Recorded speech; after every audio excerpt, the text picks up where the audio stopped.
Abril é o mês de conscientização sobre segurança no trabalho. O DC Notícias Web convidou o professor da UDC, Ademir Winkert, coordenador da pós-graduação de Engenharia da Segurança do Trabalho, que vai conversar com a gente sobre o Abril Verde. Professor, muito obrigado por aceitar o nosso convite e seja muito bem-vindo. Eu que agradeço, Elisângela, o convite também, né?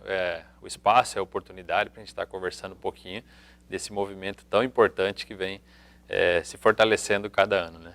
Professor, a cada 15 segundos um estudo revela que um trabalhador se acidenta no desempenho das suas funções. Isso é para trabalhador formal, mas esse número pode ser ainda muito maior, não é? Exatamente, Elisângela. Então, essa triste realidade que vem com esses dados estatísticos, né, que você vê só do momento que a gente estiver agora fazendo uma fala que certamente trabalhadores serão acometidos por acidente de trabalho. Então, de fato, essa preocupação, né, ela startou todo esse movimento do Abril Verde, né? Então, é um movimento que ele surgiu, isso já tem algumas décadas, então assim, ele vem se fortalecendo ano a ano. Esse movimento ele está voltado justamente para o olhar da empresa com relação aos cuidados, né, à gestão em saúde e segurança do trabalhador. A gente sabe que a ocorrência de um acidente de trabalho, ela causa essa perda da mão de obra, então se a empresa acaba sendo impactada pelos índices de produtividade e também tem todo o contexto da preocupação por parte do trabalhador, né? Então isso tudo reflete possivelmente um afastamento desse trabalhador, a recuperação dele às vezes é demorada, então isso tudo, esse movimento vem trazendo esse olhar para essa conscientização. E esse trabalho de conscientização, ele tem surtido efeito nessas áreas mesmo, de conscientizar os empresários, conscientizar os funcionários? Sim, sim, ele vem a cada ano se fortalecendo. Esse importante movimento agora até de fazer com que as empresas se preocupem, que tenham esse olhar um pouco voltado para a gestão. O importante é que cada empresa, dentro da sua característica, da sua atuação, ela busque entender e saber quais são as relevâncias daqueles riscos que estão dentro do local de trabalho e assim, quais são as medidas preventivas que eu posso adotar. Então isso passa desde às vezes uma conscientização, uma conversa com os trabalhadores, uma palestra, né? E claro que às vezes a gestão, e dependendo da característica da empresa, isso se amplia um pouco mais até para questão de uso de equipamento de proteção individual, então sim, toda uma adequação que às vezes é necessário.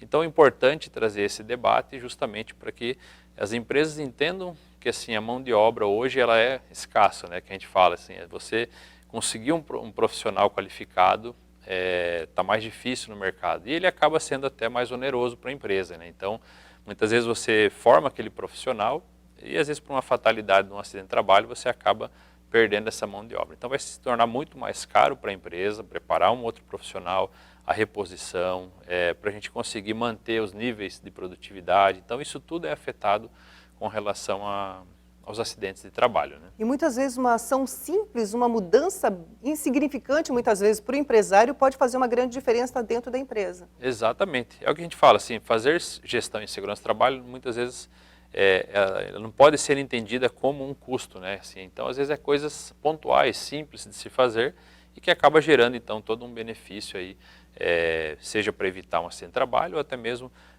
um passivo trabalhista que a gente fala no futuro, né? E quais são os principais acidentes ou problemas dentro de uma área de trabalho específica? Claro que depende da atuação. Quais os principais problemas de acidente de trabalho que são registrados? Hoje, assim, bem como você colocou, cada empresa tem sua característica, né? Então, assim, ela vai diferenciar entre uma e outra, mas assim, a gente sabe que o afastamento pelo INSS, que tem a grande massa de trabalhadores seletistas, hoje ele está muito voltado para o impacto psicológico dos trabalhadores. Então, esse é o maior índice de afastamento, seguido por doenças relacionadas a doenças ortopédicas, né? Então, assim, esses dois indicadores que acabam impactando dentro do INSS, e aí vem aquela questão também do custo do INSS. Então um estudo do Ministério Público do Trabalho, né, que tem no Observatório Social do Ministério Público, ele traz um levantamento entre 2012 e 2021, né, algo girando em torno de 4 bilhões de reais aí que foram pagos, né, com indenizações, com afastamentos de decorrência do acidente de trabalho. Então isso é um valor que a gente traz assim, justamente que a sociedade como um todo, isso seja os trabalhadores, empresários, todos envolvidos na sociedade que acabam tendo que arcar com esses custos, né? Então, também tem essa preocupação aí por conta desses impactos financeiros que acabam acontecendo. E a legislação, ela é muito rigorosa nesse setor? Ela tem a legislação, o Ministério do Trabalho editam todas as normas regulamentadoras que as empresas devem, então, estar seguindo, né?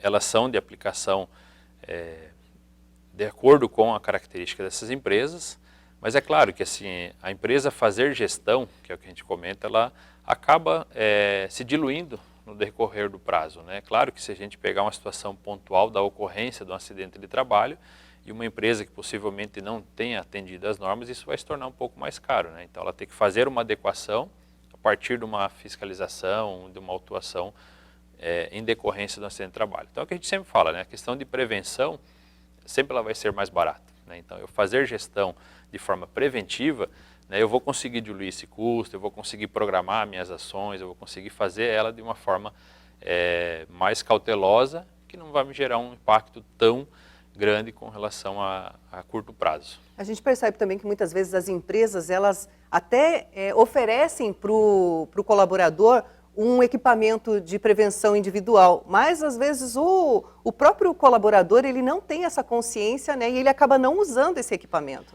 Exatamente. Então o tal do EPI, né, o pessoal às vezes acaba, porque não é o simples fato, como a gente fala assim, de entregar o EPI, né? Eu preciso entregar para aquele trabalhador e explicar para ele e orientá-lo ao que é que se propõe aquele EPI, né? Então assim, por que ele precisa utilizar?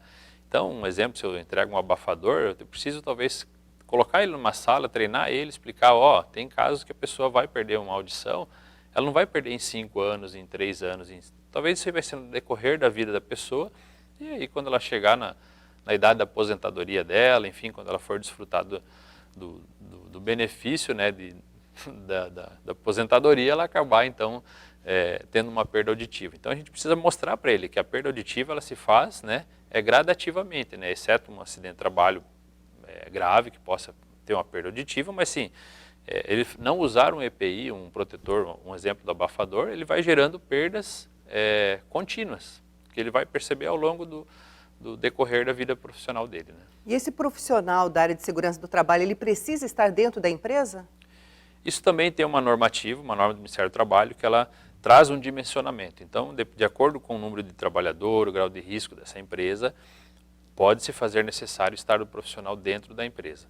Em alguns casos, a empresa pode, então, ter uma empresa que presta esse serviço, né, de forma terceirizada e fazer a gestão da mesma forma dentro da empresa. Mas então, para ele fazer esse tipo de trabalho, ele precisa ter conhecimento, que a UDC fornece na pós-graduação. Exatamente. Nós formamos os nossos profissionais aqui, os engenheiros de segurança do trabalho, que estão no mercado atuando, né, e já conseguem, então, fazer justamente essas adequações. Então, pegar o caso das empresas, né, entender quais são as necessidades legais e propor um trabalho, então, de adequação às legislações, enfim, tudo isso, contexto que a gente fala de evitar acidentes de trabalho, né? Para fazer essa pós-graduação, o interessado ele precisa ser engenheiro?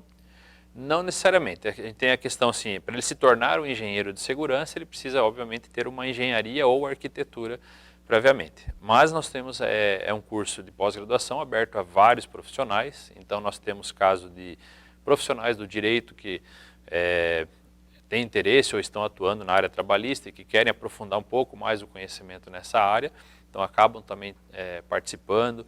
Tivemos profissionais da área de administração, que muitas vezes estão dentro de uma empresa na área de recursos humanos ou gestão de pessoas, enfim, e querem também ter um conhecimento a mais e às vezes, como a gente falou, às vezes a empresa não tem a necessidade de ter um profissional de segurança do trabalho, mas ela, de repente, fazer essa aplicação, né, dos conhecimentos, enfim, então a gente já tem vários profissionais de outras áreas aí atuando também na pós-graduação. Então, um profissional desse dentro da empresa fica muito mais barato, inclusive, né? Com certeza, né? A empresa acaba investindo na mão de obra própria que ela já tem ali, né? Professor, muito obrigada pela participação aqui no DC Notícias Web. Volte sempre. Eu que agradeço a oportunidade também, Elisângela. Obrigado.